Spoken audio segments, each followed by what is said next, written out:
Yes, that's it exactly. Sounds like the same indigestion you had last week and the week before.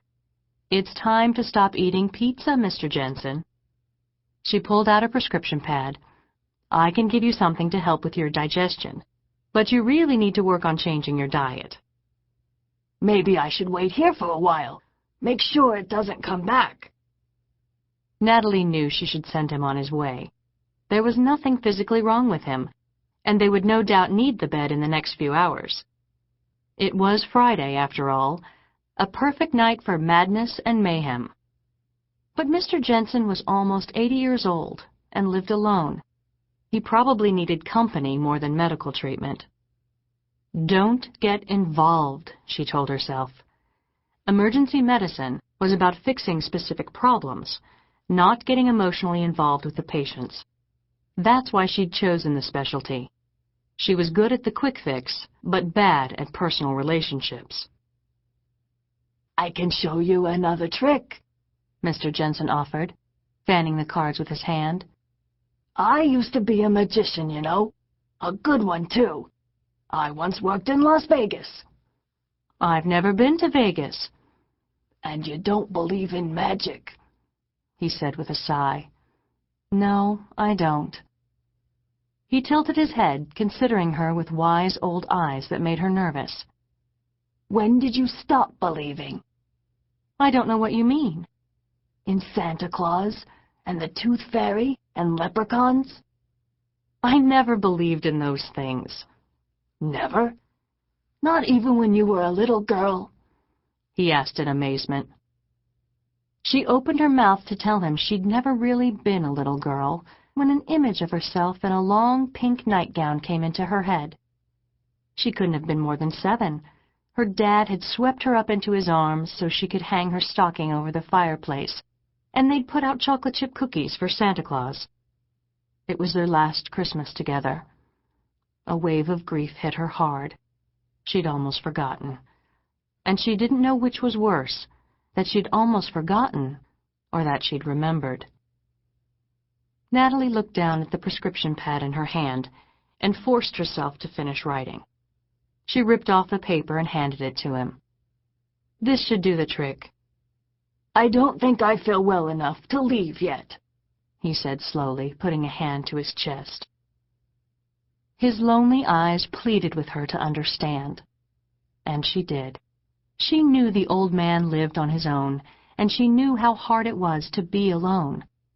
But the attending physician was a fanatic about hospital policies, which always involved moving the patients along as quickly as possible, and he'd love having a reason to call her on the carpet. 1 more month, she told herself. She had to finish her residency. She could worry about changing hospital policies later. Still. You know, she said, the cards in his hand catching her eye. I bet there are some kids up in pediatrics who would love to see some card tricks. Why don't I send one of the volunteers in, and if you're feeling up to it, she can take you upstairs and put you to work. A smile lifted the corners of his mouth. That sounds good. Thank you, Dr. Bishop.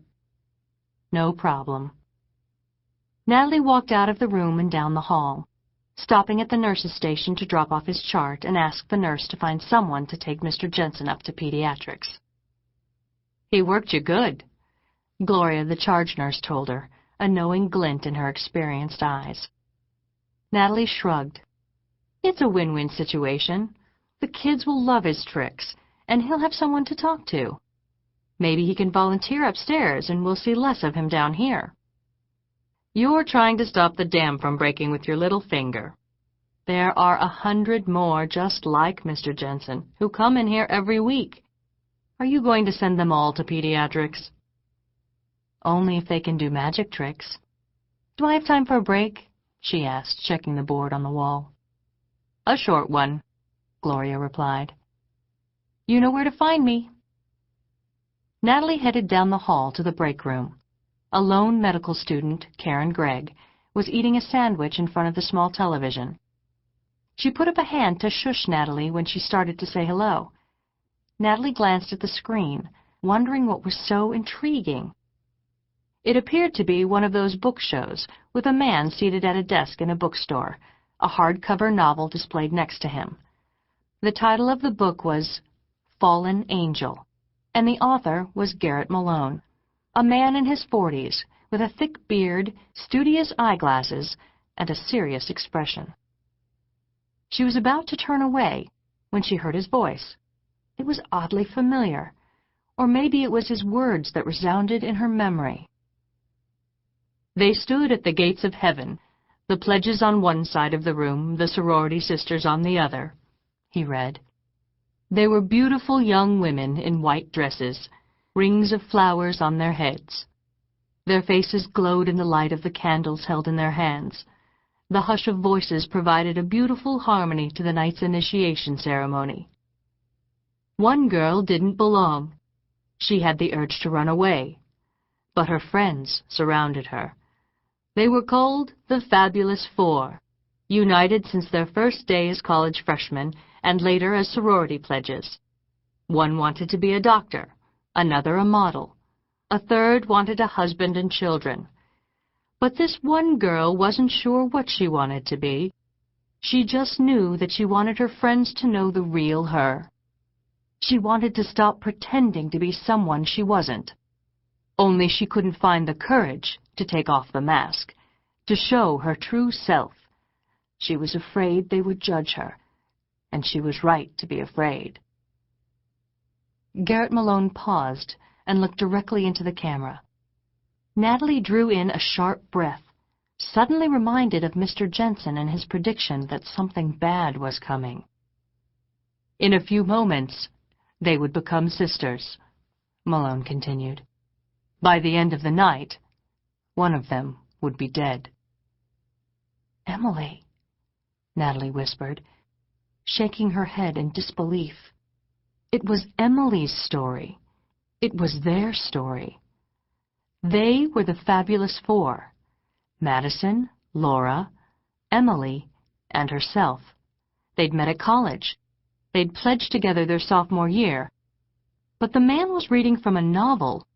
It was fiction, wasn't it? Of course it was. The plot line was just strangely similar. A bizarre coincidence.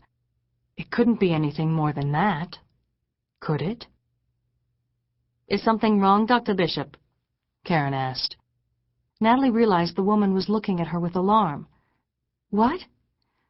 You're as white as a sheet. Are you ill? Oh, I'm fine, just fine. Have you read the book yet? Karen tipped her head toward the television set. I don't have time to read. I don't either, but murder mysteries are my guilty pleasure. This one got a great review in the Tribune. The Tribune? The Parrish family paper? They wouldn't have reviewed a book about their daughter's death, which meant the novel couldn't be about Emily. Natalie forced herself to breathe. I read today that it's going to be a movie, too, Karen continued. I can see why. I just started it yesterday, and I'm hooked. I can't wait to see what happens. What's it about? Natalie asked, then wished she hadn't. She didn't want to know what it was about. She didn't want to know anything more about it, but it was too late to take back her question. It's about a murder in a sorority house. A girl named Ellie falls to her death from a second-story roof the night of the initiation. Natalie's stomach twisted into a painful knot. Ellie, not Emily, but the names were close. None of her friends or family knows what's happened. At least that's what they say. I'm not sure how it's going to end, but I think one of those girls killed her. Natalie turned away, her heart racing as the words ran through her head. One of those girls killed her, and she was one of those girls. Cole Parrish strode through the newsroom of the San Francisco Tribune early Friday evening, nodding to reporters and research assistants who would work into the night, making calls, tracking the wires, and scanning the Internet in search of the latest breaking stories to fill the pages of the Saturday and Sunday editions. The energy in the newsroom never failed to get Cole's blood. To keep listening to this audiobook, I've left you a link in the description so you can do it, at no cost thanks to Audible's 30-day free trial.